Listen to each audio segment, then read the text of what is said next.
bu Sénégal doonoon ndey ji seex nàmpalewul njaaxaanaay dafay nàmpal benn doom bi xoj benn doom bi li coow li di bëri bëri doo ci dégg sunu njiit yi ak seen njaboot. mënul xumb ba ñu tax ma wax ci baat te li tax ma wax sama waa njaboot aussi buñ ci wax. li Dof Ndeye def moo gën a garaaw li Lamso def li Dof Ndeye def moo gën a garaaw li Nit Dof def dafa mel ni benn lam la boo xam ni gouvernement bi daf koy takkal ñi ànd ak moom su fekkee jege nga ko wéeru ci moom mucc nga waaye soo ko soree yaa ngi ci musiba.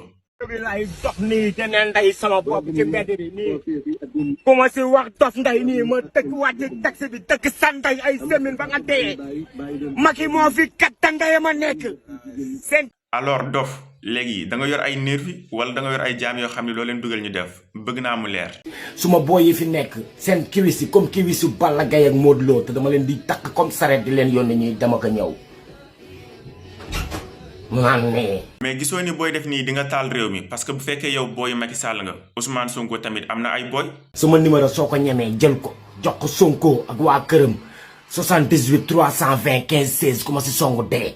mais comme yow da ngay sensibiliser di wax ni yow bandi dafa war a deñ banditisme amul ak mujj parce que monsieur si fayu su fekkee da ngay dem Kaolack di fa tànc ay saako waaw loolu sax xanaa dañ la ko waxal waaye defoo. yaakaar na ma gis naa fi ay saaku man jugu Kaolack ñu tànc ko da nga juum xamoo ma boo nee jàmm gën am na ku fa jóge fekk ma Kaolack door ma mbéj booy Grand Yoff xar yàlla yegg waa dëkk bi dañ lay reex. li ma la mën a wax mooy Sénégal kenn xamul fan lay mujjee ndax gouvernement bi tëddawul njaaxaanaay réew mi amul justice ku fare gouvernement bi def lu la neex su fekkee noonu nga ko nag yaa ngi ci musiba réew mu mel noonu nekkul ci démocratie. ce peuple sénégalais moo leen di fay pour ngeen atte te ngeen ragal ci yàlla xool ci peuple boobu su ngeen solee nag seen malaanu politicien dem toog di jaamu Macky Sall di ko defal li mu bëgg.